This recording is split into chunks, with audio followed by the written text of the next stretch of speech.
So good afternoon, everyone, and thank you, AGEP Fellows, for attending.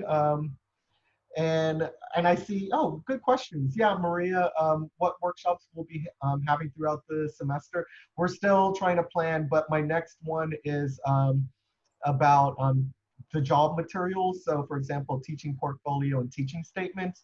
That was brought up by Anna a few weeks ago when I was on research leave. And I think that's really important for you all to have that. So that's my next one to work on. But if you have any ideas or suggestions, definitely feel free to reach out to me and I will try to include it, this semester.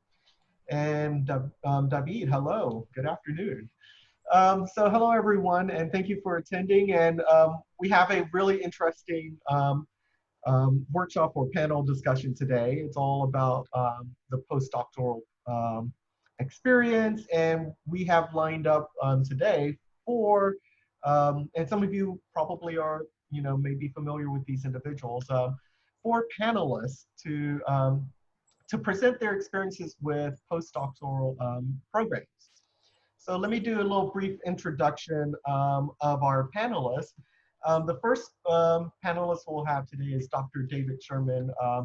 He's, of course, at UC Santa Barbara in the Department of Psychological and Brain Sciences, where he is a professor of social psychology.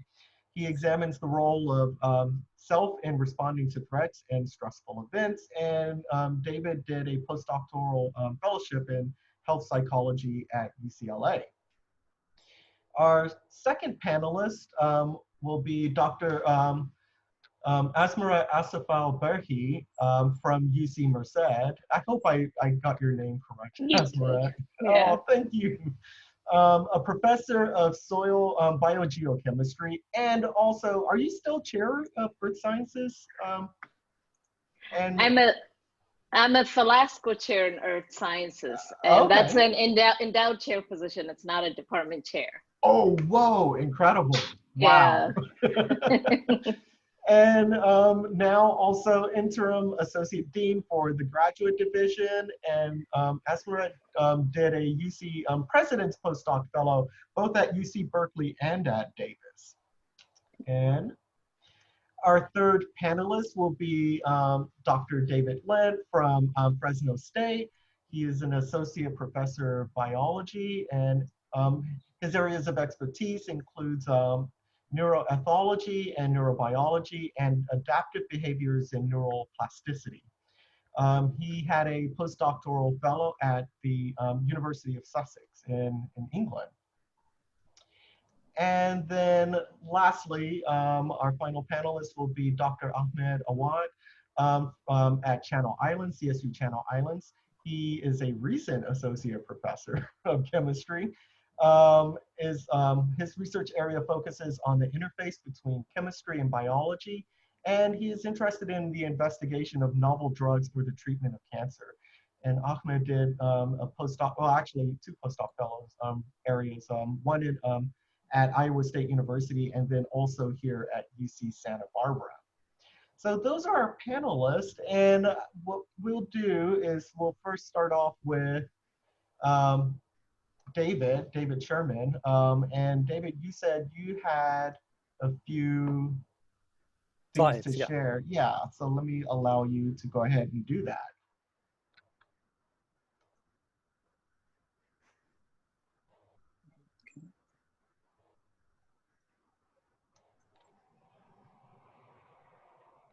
Hi, can you see my slide? Looks good. Okay. Well, thanks everyone. Thanks Carlos for attending, for organizing, and thanks everyone. So I was a postdoctoral fellow from 2000 to 2003 before I came to UC Santa Barbara in 2003, where I've been ever since. The postdoctoral fellowship was a great experience. In the early stages of my career, I was continuing to build off of the work that I did during the postdoc. But to this day, I continue to collaborate with graduate students who I met with while they were graduate students and I was the postdoc, and now they're faculty members at other universities, and we've continued to collaborate. So the postdoc continues to pay dividends even decades later. I wanted to talk about, from my field of psychological psychology, 4 types of postdocs. And I'm curious how other people think about kind of different types of postdocs. But I was thinking about this is how I would sort of categorize the different types. So when you think about exploring postdocs, you could think about these and other avenues to explore, because each has its own kind of flavor.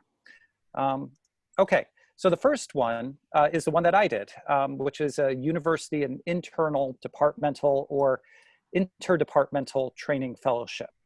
Okay, so that is not tied to a particular faculty. At UCLA, for example, they have a training grant, and the faculty PIs of that training grant apply for a renewal every 5 or 10 years, I'm not sure, to get funding, and they sponsor 2 postdoctoral fellowships at all times. So this has been continuous postdoctoral fellowship that they have. I knew about this as a graduate student because an elder graduate student, someone who was a few years ahead of me, did this postdoc. And so from about my 2nd or 3rd year, I had my eyes that this would be kind of the ideal postdoc for me, because I wanted to get training in health psychology, which wasn't at my graduate institution. And so starting in my 4th year, I got in touch with one faculty member, and in my 5th year of grad school, I got in touch with another faculty member, and I said, I would like to apply for this. Would you be my sponsor? And so I applied for it, and I received it in my 5th year to start after I graduated. So I graduated after 5 years, and then I began the postdoctoral fellowship. So with this type, the PhD student puts together and applies for the training program with a mentor from that institution. And there are a number of these at different institutions. And so finding out who has had those and what their experience was sort of central to me going this route.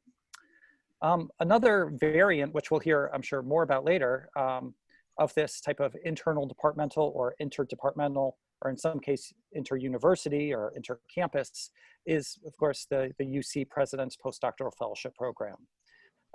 I'll send these slides to Carlos, that I put links in them, so in case you want to use these later. Okay, so that's one type. A second type that I've had some experience with is what I term federally funded postdoctoral fellowships.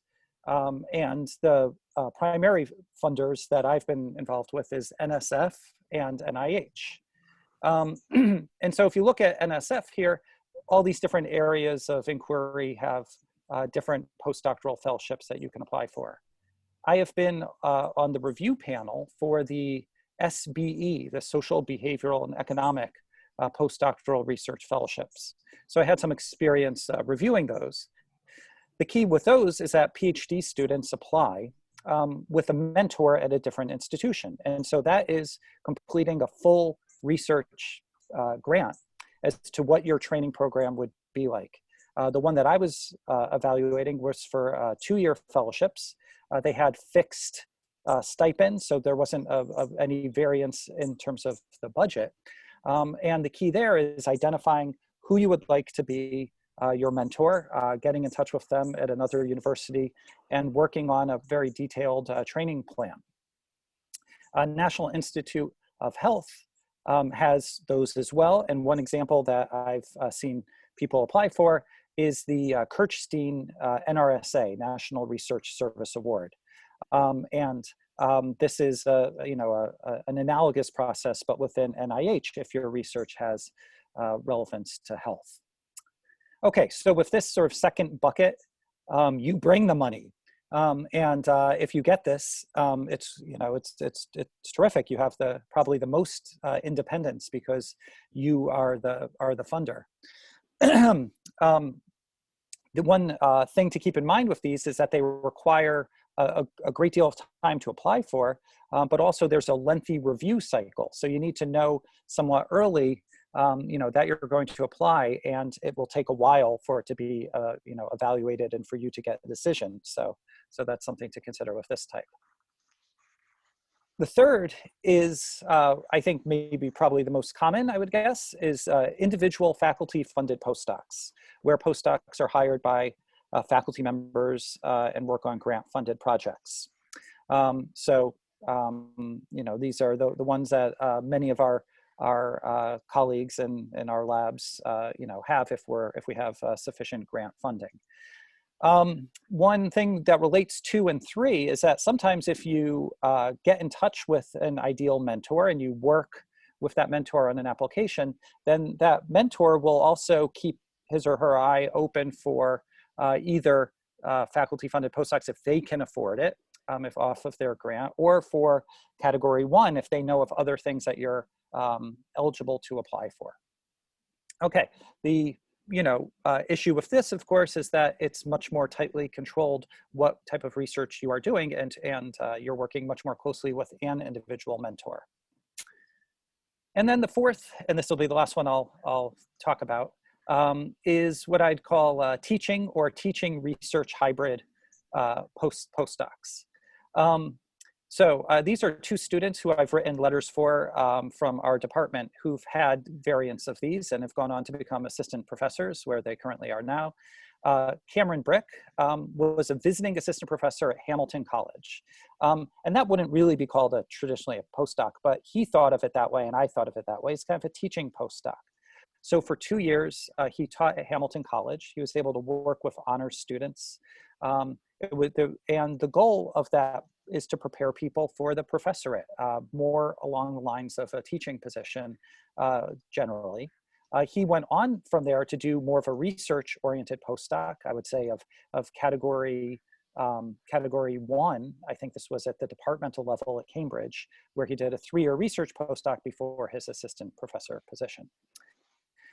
Kathy Espino-Perez, she did a very interesting postdoc, which is a teacher-scholar postdoctoral fellowship at Wake Forest University. So she was there, and it was 50% teaching, 50% research mentorship.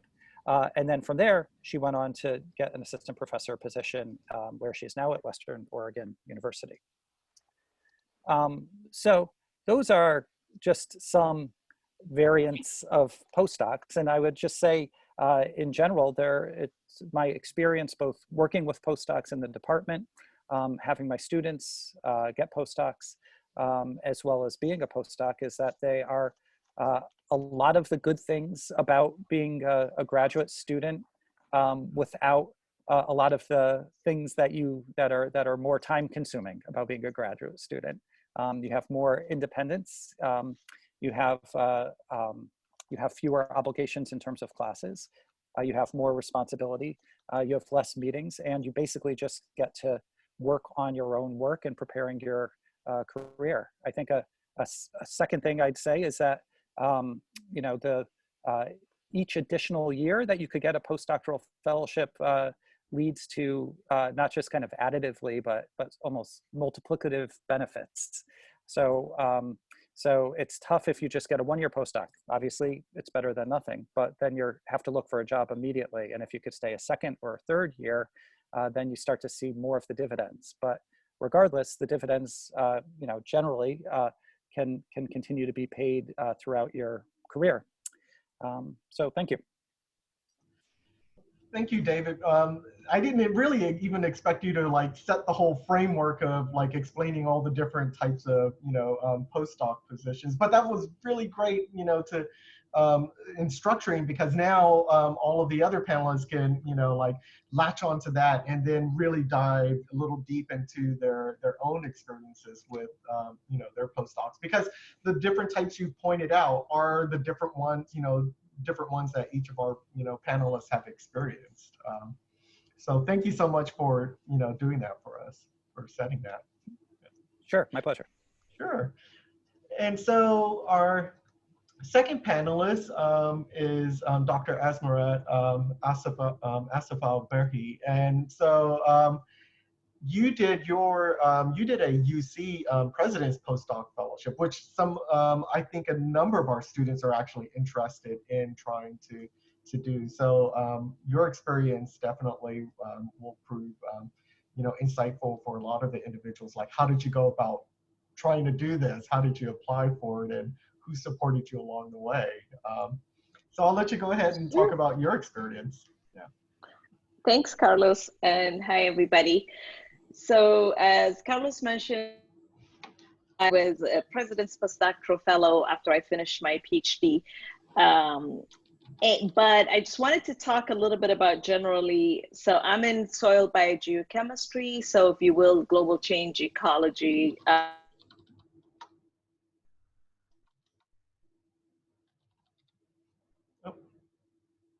Postdocs are not just common, but very important for securing higher level research and academic positions in our field.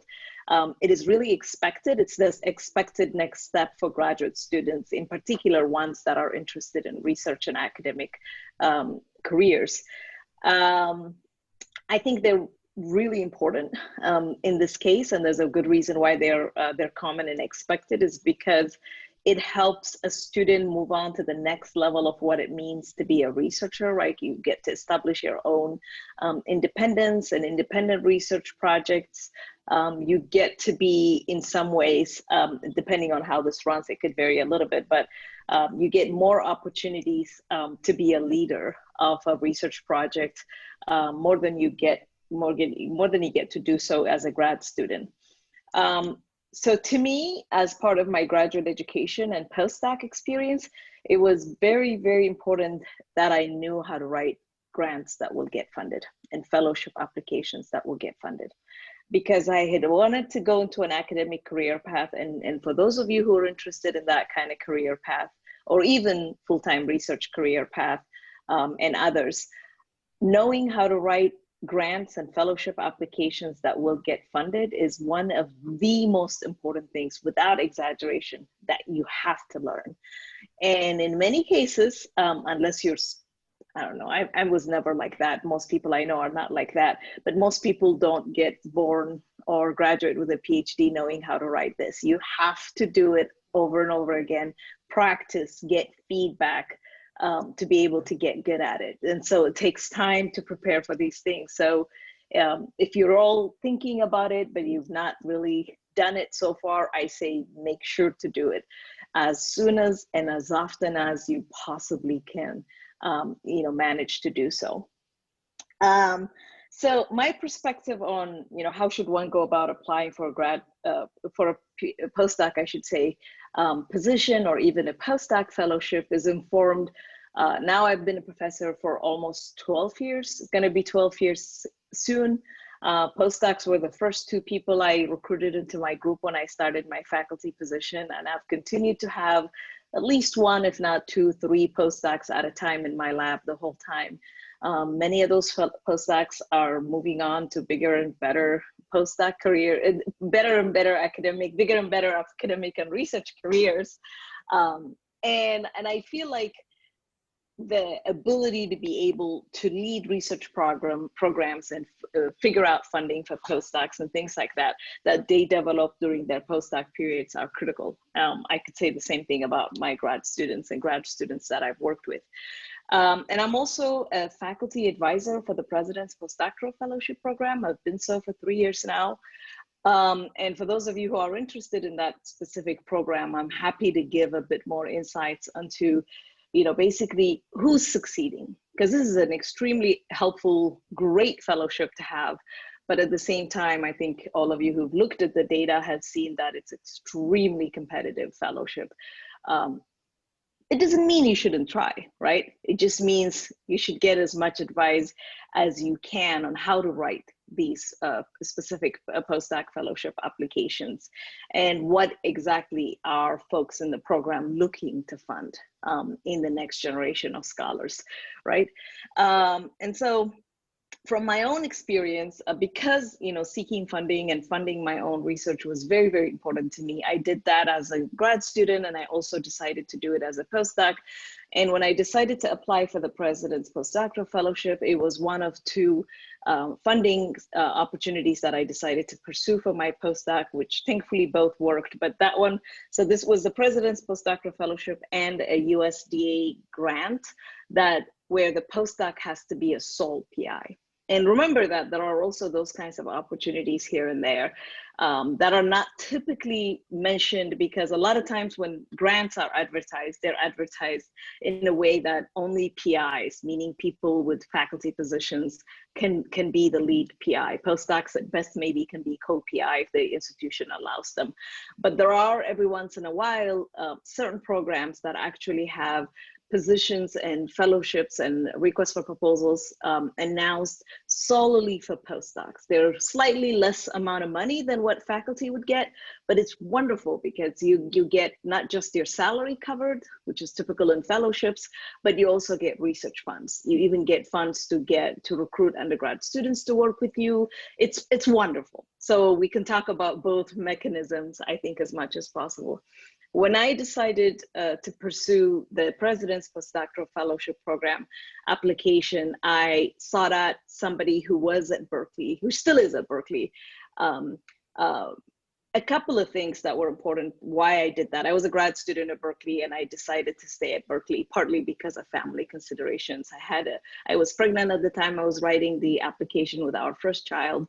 My husband was a postdoc at the Lawrence Berkeley National Lab. So moving was gonna make our life a little bit more difficult at the time, at least not right away. And so I made sure to choose somebody who was nearby, who was a fantastic scholar that I knew I could learn tons from, but is also a good human. I think I'm all about choosing good humans to work with. Very, very important to me. And so I sought out somebody who, kind of was all these things that I was looking forward to, but also at the same time, a wonderful mentor and a role model for me. And I approached her about the summer of the year before I would have started my postdoc. And I first briefly kind of mentioned it to her and said, hey, I'm thinking about this. She was a professor, I TA'd for her before. And so we knew a little bit each other in passing, but I just wanted to gauge what her reaction would be before I full on went and asked her. And I think it was like after a seminar, I approached her and I said, hey, so I'm thinking about this. Would you be interested in talking to me about whether, there's an opportunity we could work together? And she was very open and she said, yeah, let's talk about it. So I'm like, okay, great. I feel better in approaching this then. And I wrote the fellowship application and it worked. And because I was writing a proposal anyway, I wanted to make sure I maximize my chance of getting funded, which you can do. So I applied to multiple positions.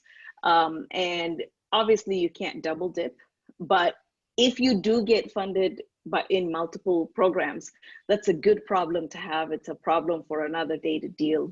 So I say go for as many opportunities as possible and try, especially because the funding rates are so low. So you never know which ones are going to work out. So I say write good proposals, select good people to work with, and then if you get funded in more than one program, that's a good problem to have. You deal with it then. I think maybe I'll stop here and answer questions later. I wanted to bring up one important part that you'd mentioned was the family aspect and what may help you make your decision about a postdoc, because I know as graduate students, we're always sort of taught, to focus on your work as an academic, but it affects your family life.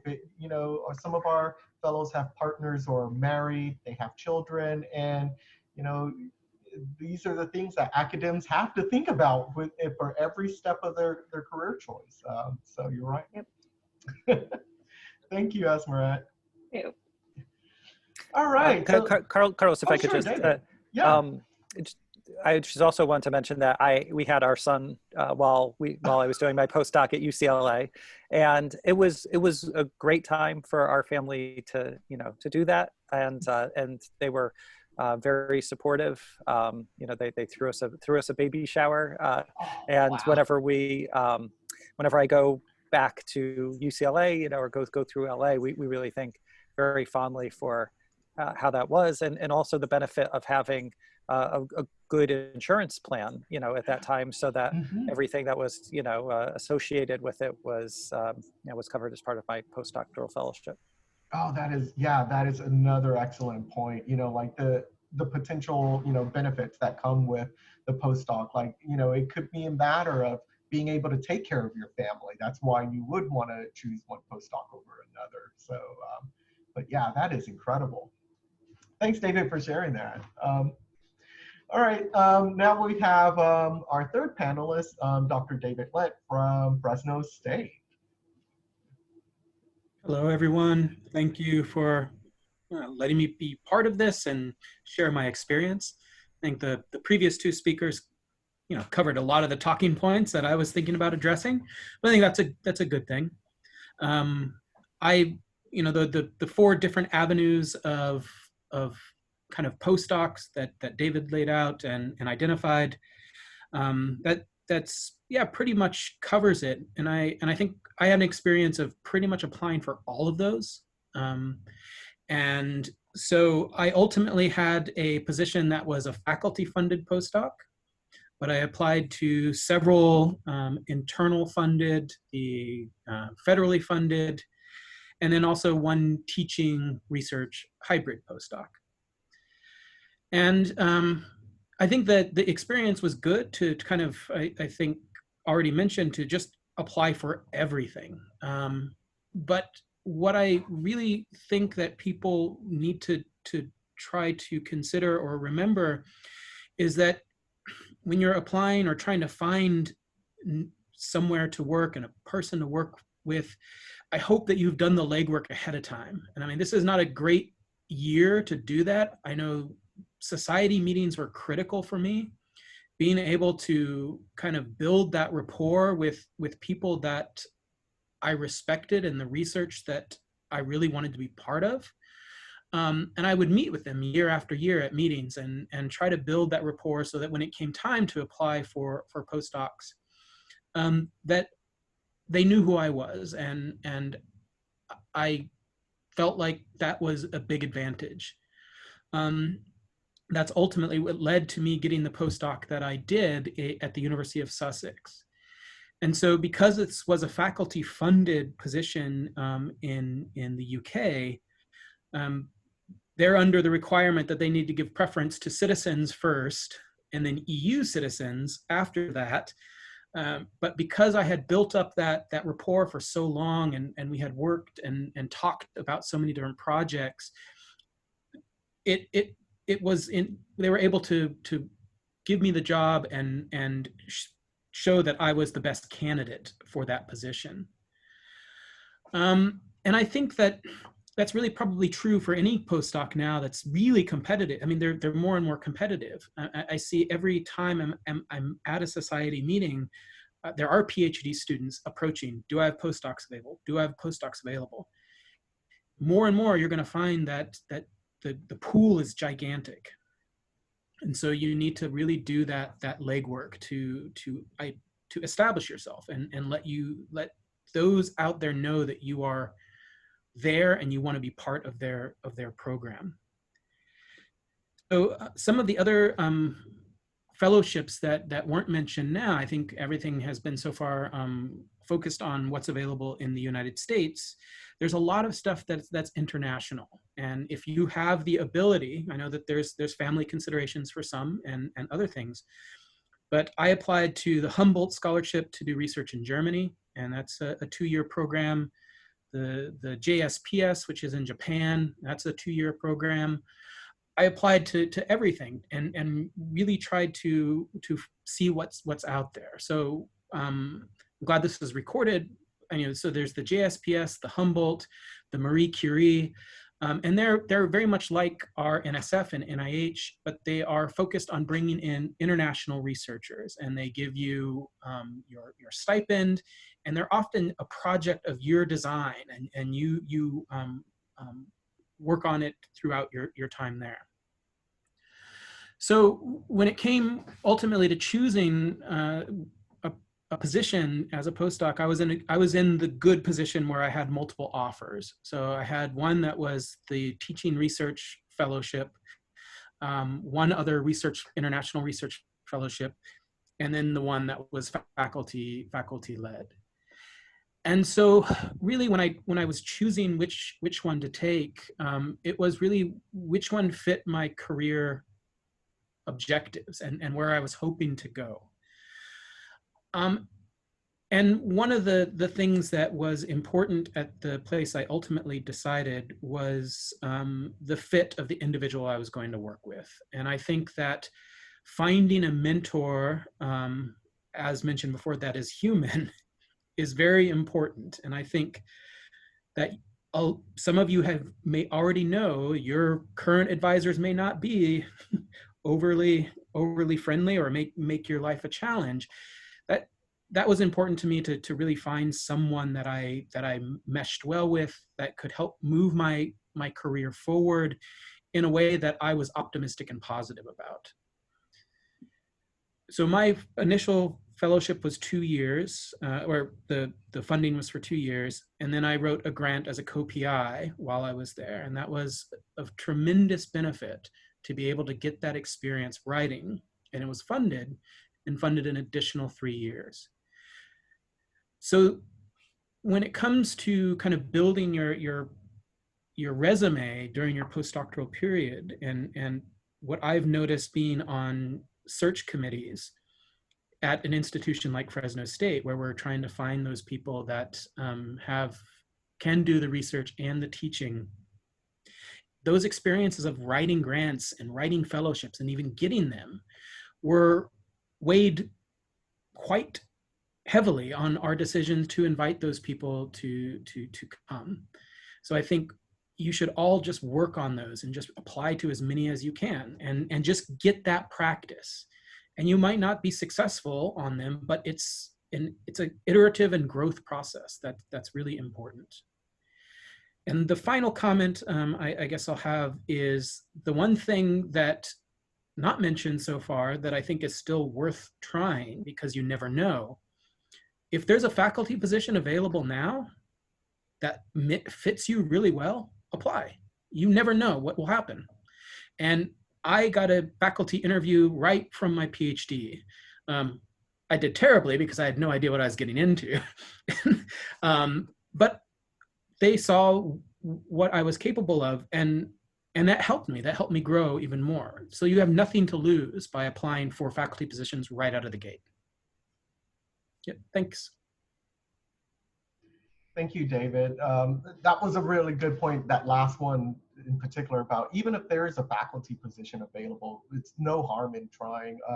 Linguistics, we tend not to do postdocs. There are occasional, maybe if you were doing something like psycholinguistics, and you'll get there's postdoc opportunities there. But I went straight for an anthropological linguistics faculty position, and that's how I got in. So that's right. Sometimes you have to take that risk, and it's well worth it. You learn a lot from, even if you don't get the position, you'll learn a lot from doing it. Yeah. All right. And our final panelist for this afternoon is Ahmed, Dr. Ahmed Awan from CSU Channel Islands. And so we'll get to hear about his experiences of doing postdoc at both at Iowa State and at Santa Barbara, right? Yes. Thank you, Carlos, for inviting me as well. My colleagues, they did cover everything, but I still have a chance to talk about my own experience. I did my PhD in Germany, and I'm a chemist. It's in chemistry, and in our field, also postdoc is very important, in particular if we want to stay in academia.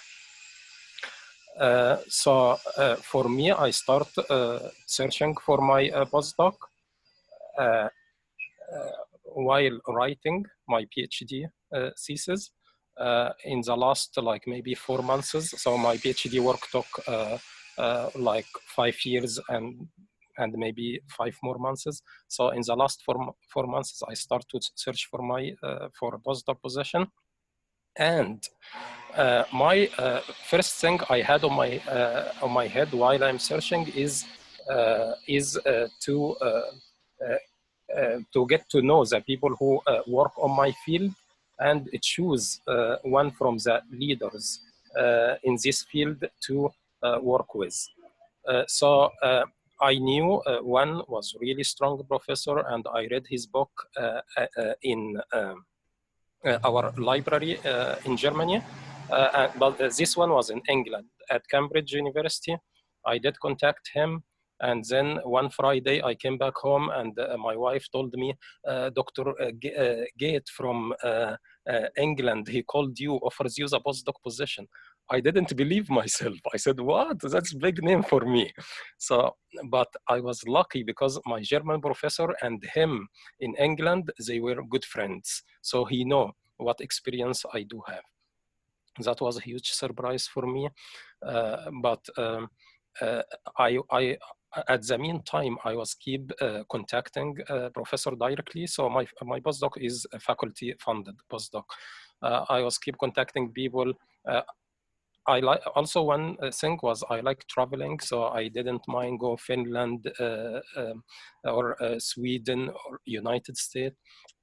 And so I was contacting people, and then from United States, several people ignored my request, but some others, they did offer me the position. And there was one at Iowa State, Professor Nelson Hamilton, Merit Nelson Hamilton. She was on the top of it, very active, keep sending me emails. Are you almost done with your PhD? She was moving the paperwork for me. So that's why at the end I went to my German professor. I said, I have one from Cambridge and one from Iowa State. He told me, if you want to go to United States, that you will have more opportunities afterwards, after you finish your postdoc. So I chose Iowa State. And when I came, I found that the professor, she had $5 million NIH grant, and one part of this grant is using my PhD expertise to apply it to, I was working on a technology. This kind of technology, if you, what she had in her mind was different, like use the technology, but into different direction. I was using it, for example, for controlling of gene expression, but she was using it for gene imaging. So that's why she was on the top of it, wanted this experience. So I accepted her offer, and I came to Iowa State, and she was very active, like work day and night. But I liked that, working day and night, because also you gain more experience. You publishing was very important for me.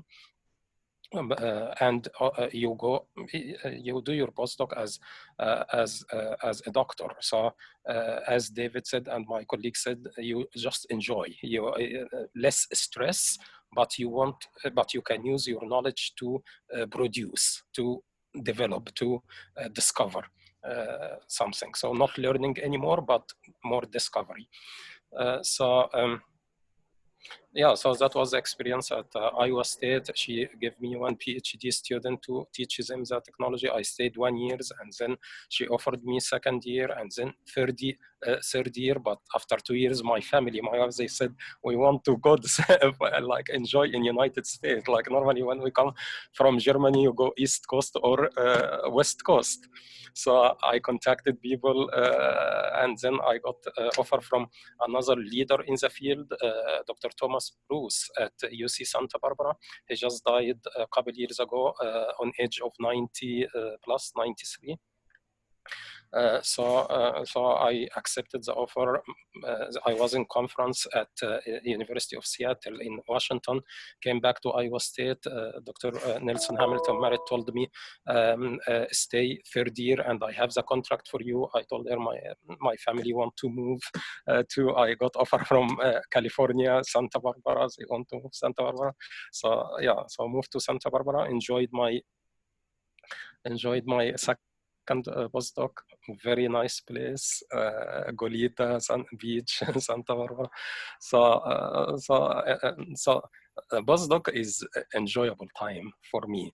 Like it's, you produce, you make data, you publish, you participate in several projects in the lab, because you don't have to be first author you do some work with this group, some work with this group. So you get one paper here, one paper there, and do your own work to get first author paper. So it's just enjoyable experience.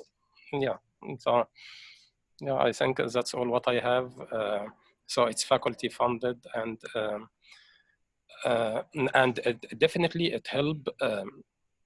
This experience did help in my current position as a faculty member at Cal State Channel Island, because when you do a postdoc, you become more like your ability to write your own research agenda increased. The ability increased and becomes much better.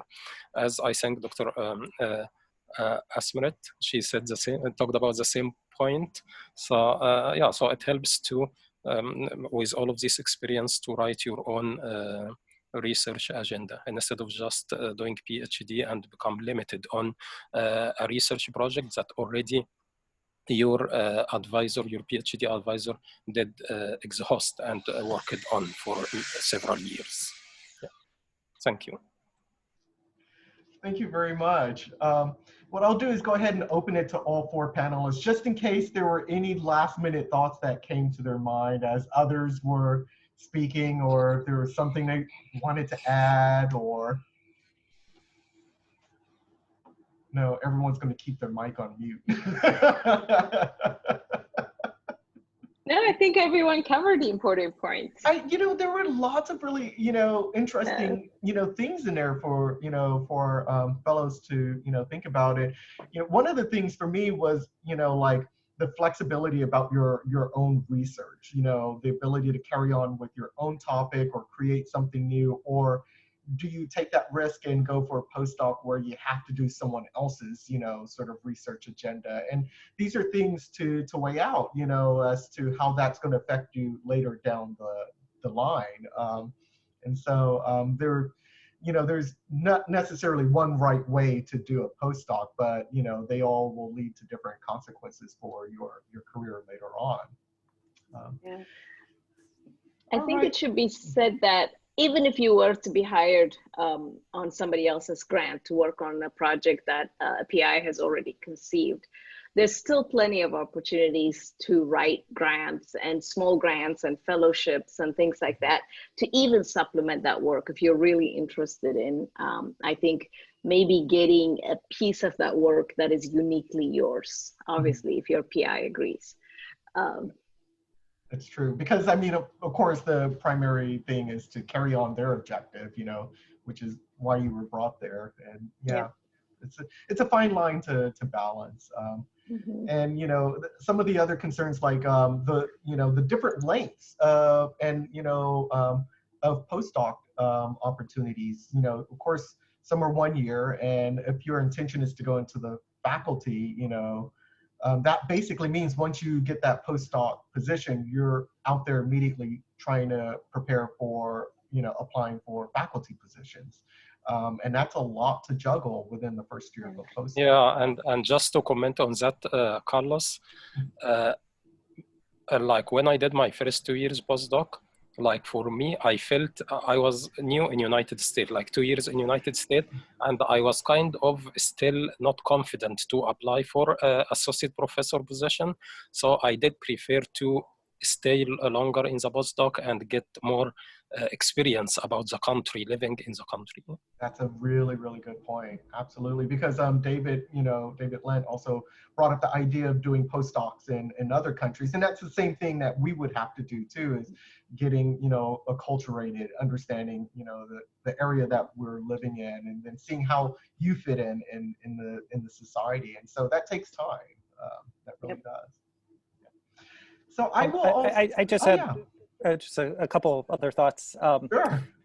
So one, just sort of want to highlight the point that you put into the comments about your advisors being great resources. You know, that I wasn't by myself when I was figuring out this thing. I talked a lot to my advisor, and also the older graduate students in the program when I was younger, and then the graduate students who had already moved on to postdocs, and that was really key.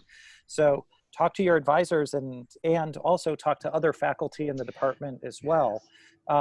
As well as, if it's applicable, talk to your undergraduate advisors. You know, just let them know that this is something that you're interested in. Everyone is very excited when a graduate student gets placed in a postdoctoral position from your department. It's great news, and everyone is really excited, and they'll be very happy to tell you what they know about different opportunities. And if you're applying for, you know, the presidential postdoc or something like that, where you are applying for your independent one, that's also kind of a good card that you can play and say, look, I'm working out what my postdoctoral plan could be like, but I would like to talk with you about others and get feedback on my proposal, and then everyone will see how engaged you are in the application process. So that was just one thing. And the second thing I also want to mention is that depending on the postdoc, and in particular, the type of postdoc that I did, for example, I was able to get teaching experience while I was doing the postdoc. So they needed an extra instructor for a section of their research methods or laboratory course. And so I was able to do that so that when I went on the job market, I had instructor of record experience, and I was able to use that when I put together my own course. And as well, I was able to, because it was a training program, a training postdoc, I received training in health psychology, which was an area that I didn't have in graduate school. And then I was able to teach that right off the bat because I learned, and I was able to get the materials from the people who were teaching that. And it became one of the courses that I've taught almost every year, you know, as part of my teaching load. So depending on the postdoc, you know, even if it's a research-oriented postdoc, particularly my guess is if you are on a fellowship where you have a little more independent funding, but even if not, you can explore getting teaching, you know, getting teaching experience. And many of the people who did the same postdoc that I did went on to teaching schools and had teaching-focused academic careers. So that's a natural progression as well.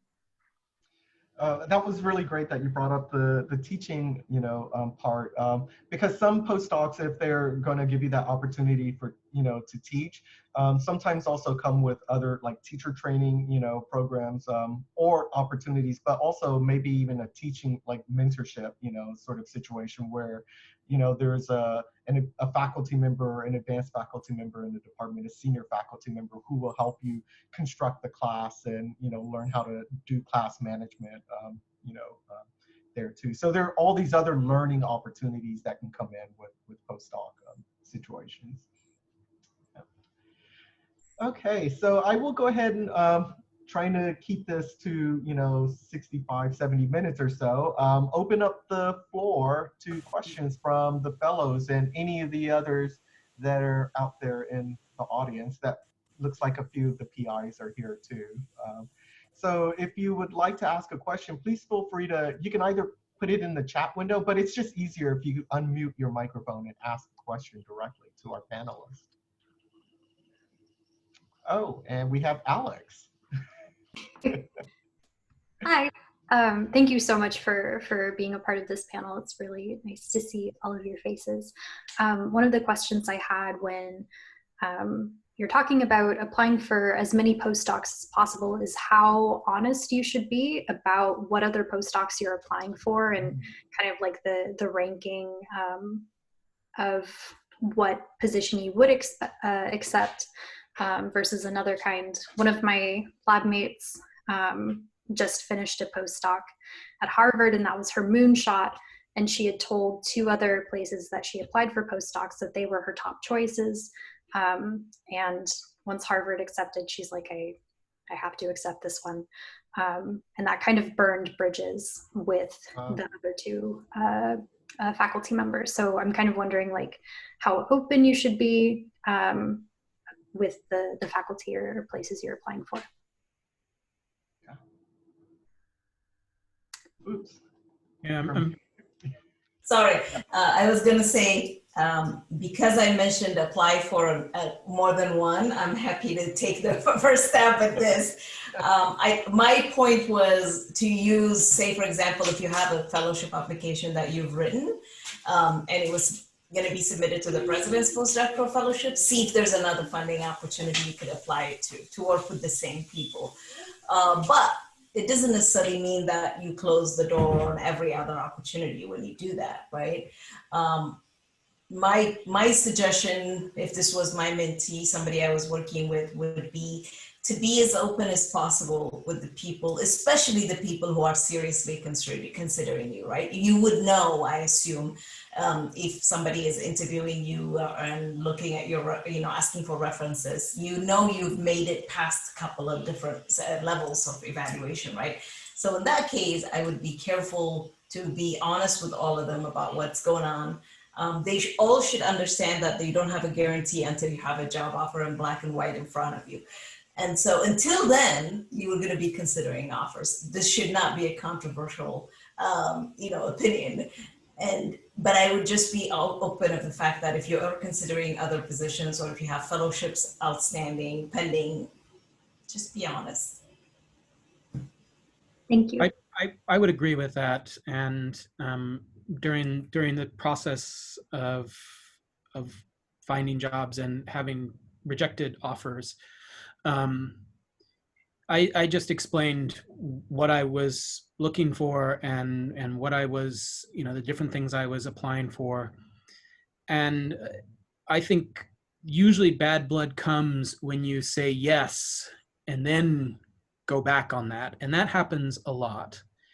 And that carries on not only to your career, your advisor, your mentor hears about it, and it reflects poorly on them at times.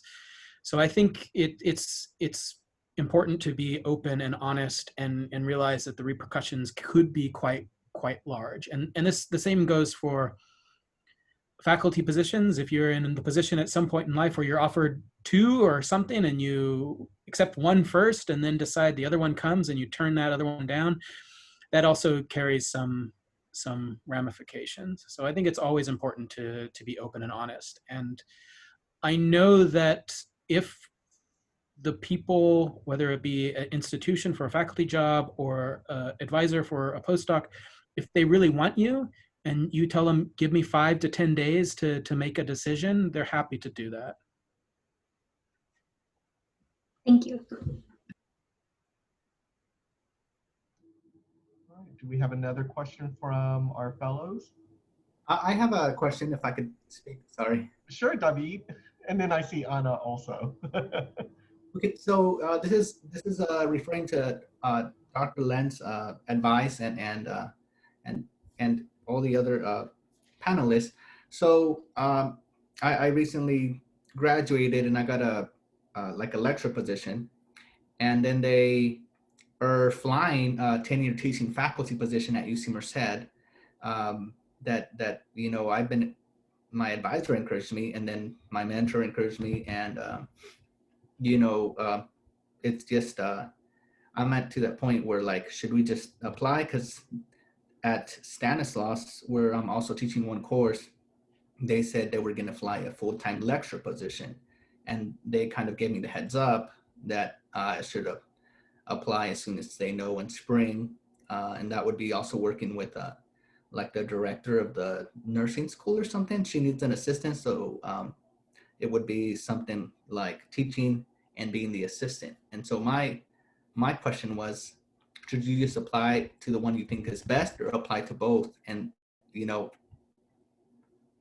oh, sorry, you're muted, Carlos. Oh, sorry, I was just mouthing. I was like, personally, okay. I do both. You just never know your odds, but go ahead. Yeah, so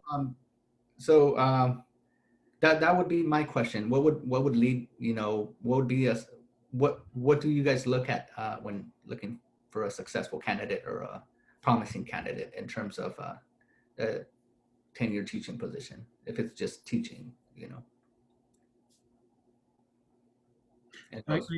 Yeah, I guess I can try first, and especially since you're talking about going to an institution that does is considered a primarily teaching institution. We do weigh teaching quite heavily in terms of the experiences that you have had.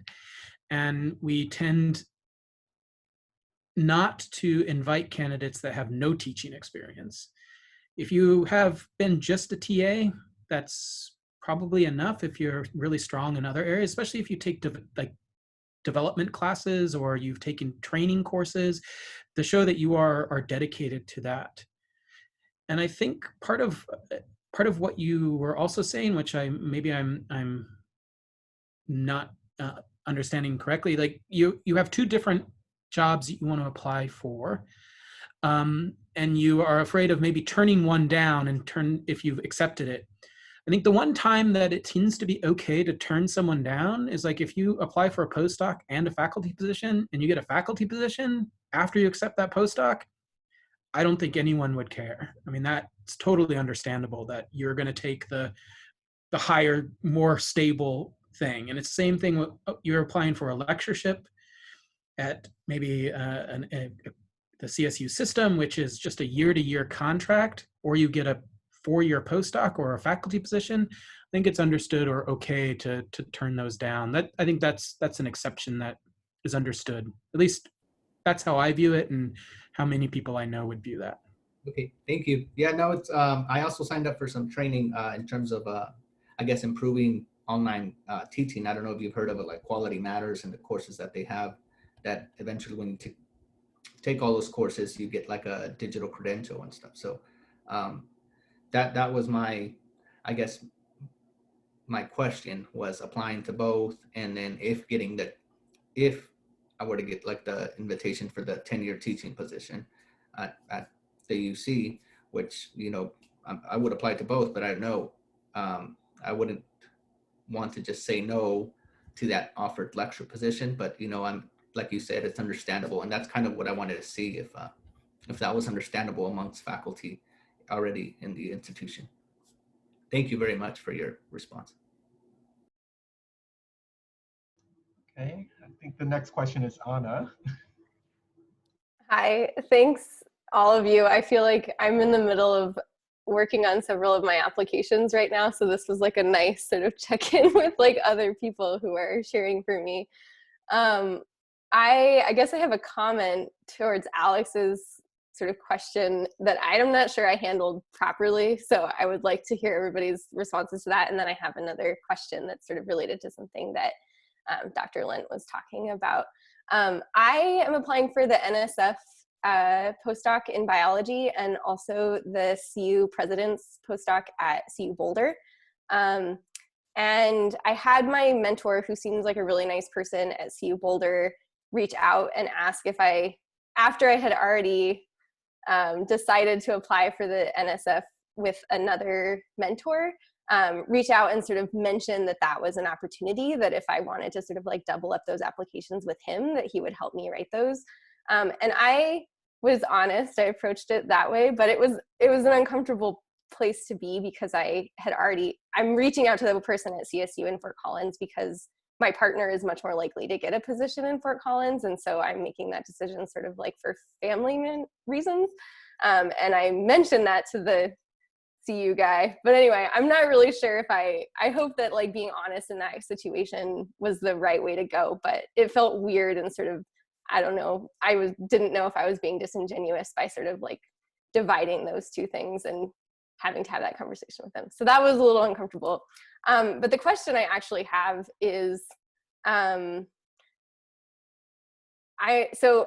realize that the sort of likelihood of getting any one of these fellowships that I'm applying for is pretty low. And so I'm sort of thinking sort of my timeline of the next year is applying for fellowships and then starting to look for, you know, faculty led projects. And I've had really good success with emailing people and saying I'm actively seeking funding, but I feel less comfortable about reaching out to people and being like, I have no funding. Like, how do you have funding for a postdoc? So I guess I'm kind of curious about that sort of like, once the sort of I'm looking for funding season is over, how do I approach faculty, especially in a virtual world, and be honest that I don't have funding and I'm looking for opportunities if they have those. Yeah.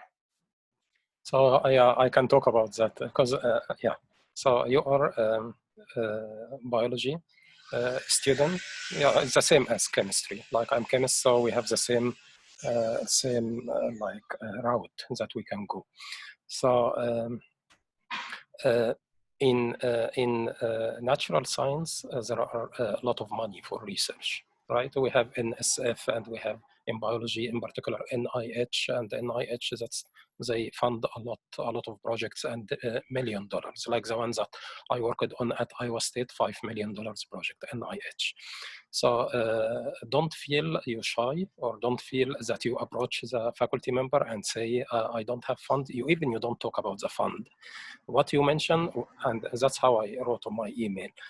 I am in my last year in my PhD, and I expected to finish by, for example, July, whatever date you put, and you are looking for a postdoc position now, and you read about the research, you are interested in the research, and if there is opportunity, you are willing to discuss your application more with them.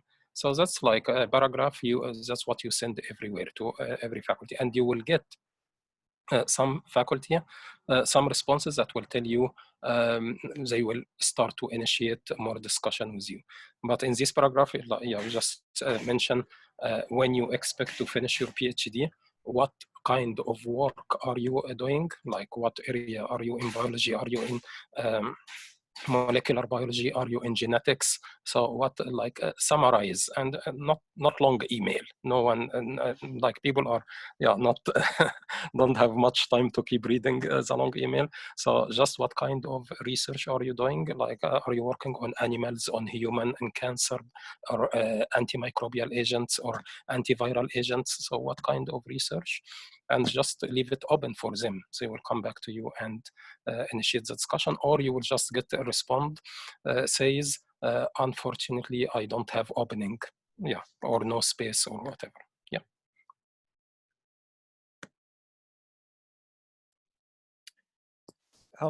I would just also add, which a lot of them are publicly advertised, and they should be too. So just keep your maybe that's obvious, but I just want to say, keep your eyes open and follow and ask what are the places to follow. And some of them are they especially international ones will be posted maybe differently, and so some places like Inside Higher Ed, for example, will have a postdocs. So just get a database of places that you're kind of constantly looking at, because they update all the time.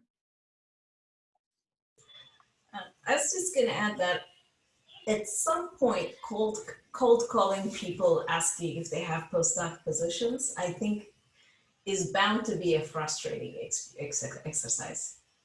Because most people, if they have funding, they will advertise the position, either formally through their job sites, for their institution, or at the very least on their website, or maybe on their social media if they're active like that.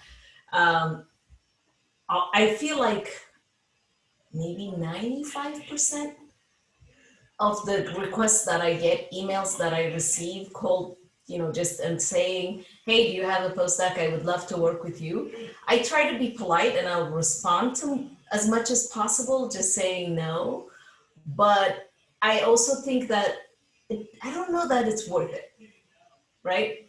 I mean, it's one thing if you're gonna seek funding with them, but I also worry that the longer you do that, the more frustrating exercise it would be. Why would people not respond to me? You don't know what they're dealing with on the other side, right? And most people might even send some of these requests into their junk folders, because simply it's impossible to respond to every single one of these requests from, especially, there's certain seasons of the year where they come in large numbers, and it becomes hard to deal with them and be polite about responding to them, as at least giving people a response, right? But I almost feel like it's not necessarily worth it unless you know a little bit about these people, unless somebody had told you to check in with them, or you met them at a conference and you're really excited about their research maybe, and you couldn't find a way to kind of run into them by accident in a conference, right? Or something like that. And maybe you can find a way to initiate a conversation if that's the case, and if you think this is the perfect lab for you to go into, the person you want to work with. But I feel like in majority of the cases, I worry about the people sending these emails, honestly, because they're, obviously they don't know how many the folks on the receiving end are getting. And some of the responses, just trying to be, kind of expedient, might seem dismissive. And so I worry about the toll that takes on people when they do that over and over and over again. Do you see my point? So I felt like if you really, there's one person that you don't want to miss, checking out a chance from, maybe there's a bit more productive way to do it. And see if your mentors can approach them and check for you with a clear realization that if they had money, they would probably have advertised it. Most cases, at least, not everywhere, every time. Does that make sense? No, that's super helpful. Yeah, I feel like that's also a nice thing to know, that I'll just get a break after finishing all my postdocs, that I don't have to keep reaching out forever and ever. Yeah. Yeah, thank you. Maybe one more question. I think Carlos, I have a question. And did anyone have a question? What was it? Can I ask a question, Carlos? Oh yeah, sure, Robert. Yeah, so one piece of advice that I was given was that for postdocs, you should get either somebody who's just starting out because they're on the forefront of where research is going, or somebody well established. And so I reached out to somebody at UC Davis about doing a postdoc fellowship with them. And we can only do it with tenured faculty. So I just wanted to know if Asmer can talk a little bit about why it's only allowed for tenured faculty to serve as the UC postdoc advisor, and because it's been a little bit more difficult trying to find somebody else to be a co-advisor who is also going to allow me to spend most of my time in her lab, which is who I really want to work with. So just if we can get a few thoughts on that. I mean, one, it doesn't mean that for those of you who might not be aware what Robert's talking about, the President's Postdoctoral Fellowship has in their information a statement that says assistant professors cannot be sole PIs or sole mentors for the fellow in this case. And that's just a way to protect, it's looking out for the interests of the fellow, right? On the off chance that the assistant professor doesn't get tenure, they don't want you to be left out without a support network in the UC system. Because the whole point of this fellowship is getting you a tenure track job in the UC system as much as possible, and making sure that you succeed in that tenure track faculty position. So it is ideal if you would find a mentor that could support you, not just through that research, but hopefully also be your champion and sponsor going forward in a career. So as a way of protecting postdocs from the event, the off chance again that the assistant professor might not get tenure, there is a stipulation that states that the only way assistant professors can be mentors for fellows is if they can bring along a senior member of their department or somebody who does similar work in one of the other 9 campuses, 10, I should say technically, since UCSF folks can also apply now. If they can bring along a tenured member, faculty member from one of the 10 campuses who can be a co-mentor. And that's very flexible. The co-mentorship arrangement is not, strictly stipulated, mainly because it has to be whatever works for you.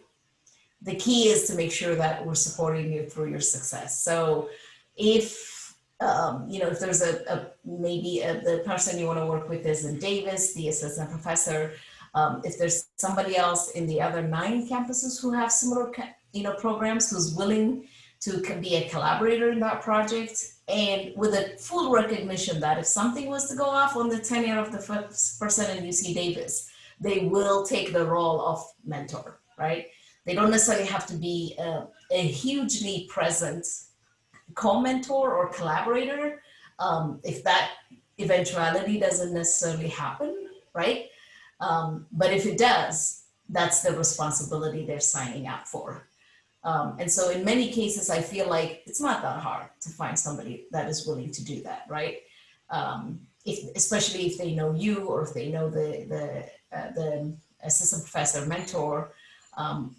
Most of the ones I've seen work out typically have a senior faculty member from the department, from the same department, maybe a department chair that's willing to be a mentor to the assistant professor in this endeavor, and kind of basically support them in this application, especially if they're in close scientific areas. Obviously, you don't want a mentor who's, a soil scientist advising you to do, paleoecology would be a little tricky unless you want to look at the soil around your samples, right?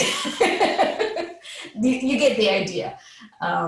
So I would just think through it and have a conversation with with the mentor that you've selected, and see who might be in a position to be a co-mentor. And again, you should also be able to suggest some names if possible, if they don't know anybody in there. That's a really great question, because I know that a lot of people interpret that rule to be really strict, but don't realize co-mentoring is an option. So I know the program goes out, I have to give credit to the folks who have created and run the program for so many years. They go out of their way to be accommodating to fellows, and answer questions to fellows. One of the reasons why I'm serving in the faculty advisory committee is because I feel like I'm indebted to that program. It's a fabulous community of people to be part of and supportive. It looks like we got one last question in the chat, and it's from Maria about what is the extent can salaries or benefits be negotiated for postdocs? I know the faculty side of that, but not the postdoc. For stuff like fellowships, it's fixed. So it's built into the budget for NIH and NSF. And it's usually the same for faculty-led ones, that they write it into their budget and what it's going to be. So those benefits are set, those salaries are set. They usually, when you write a grant that includes a postdoctoral position and it's a multi-year position, you try to take into account increased cost of living and small increases, bumps year after year, but those are usually fairly fixed. My postdoctoral position in the UK, it actually came with yearly raises. It was just built into the system there, and benefits were fully included. So expect it to be fairly fixed with full benefits. NIH, NSF requires full benefits. Institutions have to follow those same regulations. So if they require it, institution requires it. So you should expect those. I would say though that it's not 100% fixed, at least not salary. So a lot of times what you might notice is that I would have written into an NSF grant proposal that I will hire postdoc at step 2, which means the postdoc had maybe 1.5 or 2 years of experience before getting to my lab, right? But say I find a postdoc that actually has a 3-year experience, and UC rules dictate that there's a certain amount I should pay a postdoc with 3-year experience versus 1 or 2-year experience. So there is, that number could increase. I have also seen, this is very, very rare, but I've also seen programs that are willing to top off salaries of postdocs a little bit, not huge amounts, but a little bit. And maybe even there are some cases, these tend to be very rare for postdocs, but there are some cases where the institution or the PI is willing to pay moving costs and things like that. So the benefits are not negotiable. They're what they are for the institution. They're negotiated at the institutional rate. But the salary part might be slightly negotiated. And the moving expenses and similar things could be negotiated, as could be, for example, funding that's available for conferences and professional development activities and things like that. But be very careful when you approach this, right? With a full understanding that the negotiation is pretty rare. It's not standard. It's not by default. It's not like faculty positions. I think that's important. Very, very good point. All right, everyone. Well, we've reached our time. Thank you again, panelists.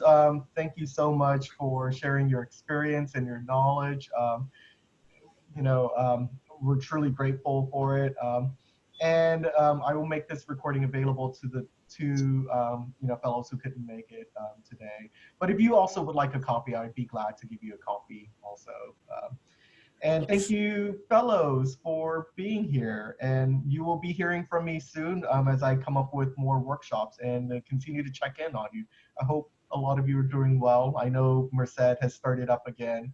Santa Barbara will be starting up soon. So we'll be in touch. All right. In the meantime, I'll let everyone, go on to their next meeting. Oh, there we go. We got the young one again. Great. Thanks again.